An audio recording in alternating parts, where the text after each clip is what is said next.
বছর ঘুরলেই বিধানসভা নির্বাচন, তার আগে ওয়েস্ট বেঙ্গল ইন্ডাস্ট্রিয়াল গ্রেভিয়ার্ড নামে একটি পুস্তিকা প্রকাশ করল বিজেপি। পশ্চিমবঙ্গে শিল্পায়ন নিয়ে তৃণমূল সরকারকে নিশানা করলেন শুভেন্দু অধিকারী। বিশ্ববঙ্গ বাণিজ্য সম্মেলন ফ্লপ শো, আক্রমণে বিরোধী দলনেতা।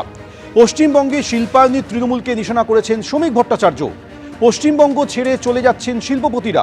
রাজ্যে শিল্প সম্ভাবনাকে ধ্বংস করা হচ্ছে।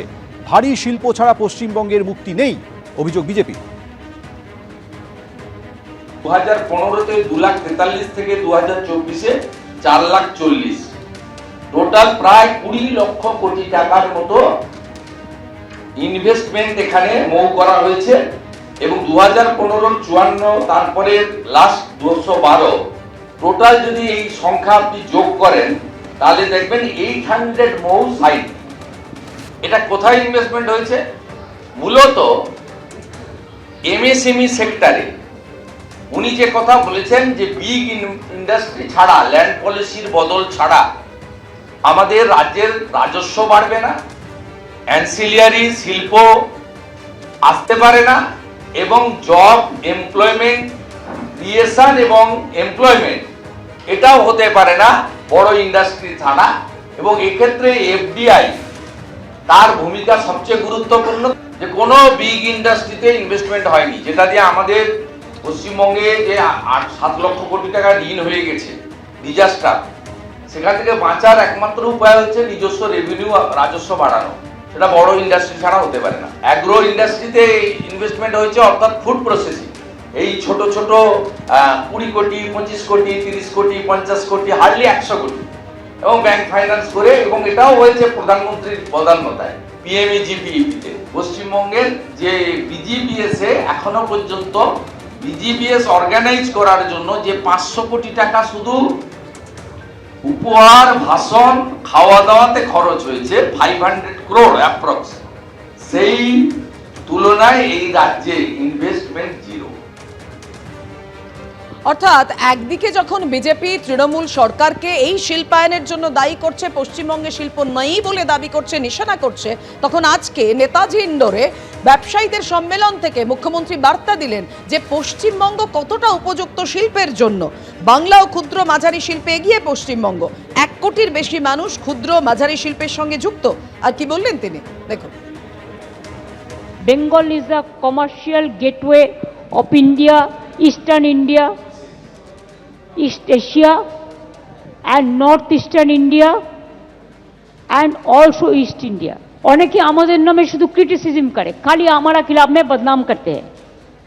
लेकिन पता होना चाहिए कि नीति आयोग ने, जो हमने नहीं बनाया, गवर्नमेंट ऑफ इंडिया बनाया प्लानिंग कमीशन उठा के, तो उसका 22-23 का रिपोर्ट क्या कहते हैं, কি বলছে? বলছে 2.2% বেকারত্বের হার ছিল মাত্র, যা জাতীয় গড়ের চেয়ে 30% কম। আমরা 40% কমিয়ে দিয়েছি বেকারত্বের হার। समझा ना? ये नीति आयोग का रिपोर्ट है, हमारा नहीं। 40% जो बेरोजगार थे उसको हमने कमती किया है। কৃষি, শিল্প এবং ইনফ্রাস্ট্রাকচার, পরিষেবা, তিনটেতেই আমরা কিন্তু জাতীয় গড়ের উঁচুতে, ন্যাশনাল অ্যাভারেজের ওপরে আছি। আমাদের এক্সপোর্টও দ্বিগুণ বেড়ে 1,15,000 কোটি টাকা ছাড়িয়ে গেছে। রেজিস্টার্ড কোম্পানির সংখ্যাও এই 14 বছরে উল্লেখযোগ্যভাবে বেড়েছে, এখন প্রায় 2.5 লক্ষের মতো। হ্যাঁ, কয়েকটা সংস্থা যারা ব্যবসা করে না, শুধু নাম লিখে রাখে একটা রেজিস্টার করার জন্য, বেনামি টাকা ঢোকাবার জন্য, তাদের কথা আমি বলছি না। যারা কাজ করেন এবং যারা করছেন তাদের সংখ্যাটা কিন্তু আজকে 2.5 লক্ষে পৌঁছে গেছে। শৃঙ্খলা মেনে চলতে হবে দলের সব সাংসদদের, এমনই কড়া বার্তা দিয়েছেন আজকে অভিষেক বন্দ্যোপাধ্যায়। দলীয় সাংসদদের সঙ্গে দিল্লিতে বৈঠক ছিল এবং সেই বৈঠকে অভিষেক বন্দ্যোপাধ্যায় বলেন দলীয় নেতৃত্বের অনুমোদন ছাড়া কোনো কেন্দ্রীয় মন্ত্রীর সঙ্গে বৈঠক করা যাবে না। কথা বলবো, আমাদের সঙ্গে রয়েছেন আমাদের প্রতিনিধি বিজেন্দ্র সিংহ। বিজেন্দ্র, কি কারণে শৃঙ্খলার কথা উঠে এলো, কি বললেন আর অভিষেক বন্দ্যোপাধ্যায়? দেখো, তার কারণ রয়েছে। কেন কি এর আগে আমরা দেখেছিলাম লোকসভাতে, বিশেষ করে তিনি লোকসভার দলনেতা এবং রাজ্যসভার সাংসদদেরকে নিয়ে আজকে যখন সকাল 10:30টায় তিনি মিটিং ডেকেছিলেন টিএমসির পার্লামেন্টারি পার্টি, সেখানে কিছু যে ভালো কাজ হচ্ছে সেসব কথাও তিনি বলেন। তার সঙ্গে সঙ্গে যে শৃঙ্খলা কোথাও একটা মানা হচ্ছে না কিছু সাংসদদের দ্বারা, সেটাও তিনি বলেন। এবং তিনি বলেন কি কোনো এমপিকে যদি কোনো মন্ত্রীর অ্যাপয়েন্টমেন্ট নিতে হয়, সেক্ষেত্রে কেন সে অ্যাপয়েন্টমেন্ট নিচ্ছে সেটা তার আগে দল থেকে অনুমোদন নিতে হবে। দলের পারমিশন নেওয়ার পর যারা লোকসভায় লিডারশিপ রয়েছে, লিডার রয়েছেন, ডেপুটি লিডার রয়েছেন, চিফ হুইপ রয়েছেন, তাদের আগে অনুমতি নেওয়ার পরই যেন অ্যাপয়েন্টমেন্ট নেওয়া হয়, সেটা তিনি বলেন।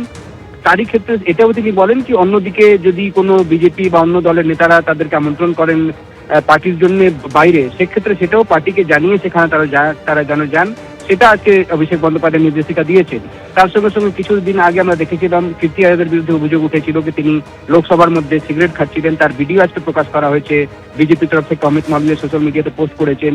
সেটাতেও আজকে অভিষেক বন্দ্যোপাধ্যায় বলেন আজকে কি এরম আপনারা পশ্চিমবঙ্গ থেকে সাংসদ হয়ে এসছেন, এখানে একটা কনস্টিটিউয়েন্সিকে রিপ্রেজেন্ট করছেন, আপনারা বাংলাকে রিপ্রেজেন্ট করছেন, এরম কোনো কাজ করবেন না যেটাতে মাথা হেট হয়, বা এরম কোনো কাজ করবেন না, মর্যাদাটাকে রাখবেন, সেটাও বার্তা দিয়েছেন অভিষেক বন্দ্যোপাধ্যায়। তার সঙ্গে সঙ্গে তিনি এটাও বলেন কি আপনারা ভালো কাজ করছেন, এখানে কাজ করার পর যদি দলীয় সাংসদদের সঙ্গে মিটিং করতে চেষ্টা করুন, কিন্তু অন্য দলের সাংসদদের ওখানে যদি যখন যাবেন তখন আগে পারমিশন নেবেন পার্টি থেকে, সেটাও তিনি বলেছেন। কেন কি আমরা জানি এর আগে রচনা বন্দ্যোপাধ্যায় রেলমন্ত্রী থেকে অ্যাপয়েন্টমেন্ট চেয়েছিলেন তাকে দেখা করার জন্য, একটা তার এলাকাতে একটা ট্রেন চালানোর জন্য। মহুয়া দেখা গেছিল নবীন জিন্দালের বিয়েতে, সেখানে তিনি সেই অনুষ্ঠানে অংশ নিয়েছিলেন। কিছুদিন আগে শরদ পাওয়ারের জন্মদিন ছিল, সেই পার্টিতে গেছিলেন সৌগত রায়, যেখানে তার গৌতম আদানির সঙ্গে দেখা হয়েছিল। কীর্তি আজাদের বিরুদ্ধে অভিযোগ উঠেছে। সেক্ষেত্রে মূলত লোকসভার মধ্যেই যে কোন্দল রয়েছে বা অনুশাসন মানছেন না, ডিসিপ্লিন তারা মানছেন না, সেটা নিয়ে কড়া বার্তা আজকে অভিষেক বন্দ্যোপাধ্যায় দিয়েছেন সাংসদদেরকে, এবং এটা যেন সাংসদরা মনে রাখেন, এই বার্তা দিয়েছেন অভিষেক বন্দ্যোপাধ্যায়। অবশ্যই যখন বাইরে থেকে আমরা জিজ্ঞেস করেছিলাম, তিনি খুব একটা খোলসা করে বলেননি, তবে যা গাইডলাইন্সগুলো দেওয়া রয়েছে সেটা স্পষ্টই তার বার্তার মধ্যেও বোঝা যাচ্ছিল যে সাংসদদেরকে তিনি সতর্ক করেছেন আজকে। তুমি আমাদের সঙ্গে থাকো বিজেন্দ্র, আমরা শোনাবো অভিষেক বন্দ্যোপাধ্যায় কি বলেছেন। আমি জাস্ট প্রত্যেকটা এমপিকে ডেকেছিলাম কথা বলবো বলে, এবং আমাদের কিছু গাইডলাইন ছিল, সবকিছু তো আমি মিডিয়ার সামনে বলতে পারি না। দলের আভ্যন্তরীণ বিষয় নিয়ে কি আলোচনা হয়েছে, কি গাইডলাইন দেওয়া হয়েছে, তবে আমি যে কটা কথা বলেছি সব এমপিরাই সেখানে ছিল, এবং তৃণমূল কংগ্রেস একদম ইউনাইটেড। আজকেও মানরেগা নিয়ে ডিসকাশন হচ্ছে।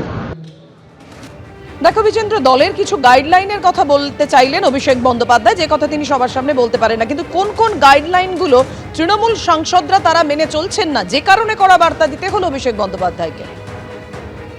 দেখো, তার কারণ হচ্ছে কি এই যে উইথড্রয়াল স্টেটমেন্ট স্টার্ট হয়েছে, সেটাতে প্রথমে দেখা গেল একদিকে কিছু সাংসদদের মধ্যেই মত পার্থক্য রয়েছে।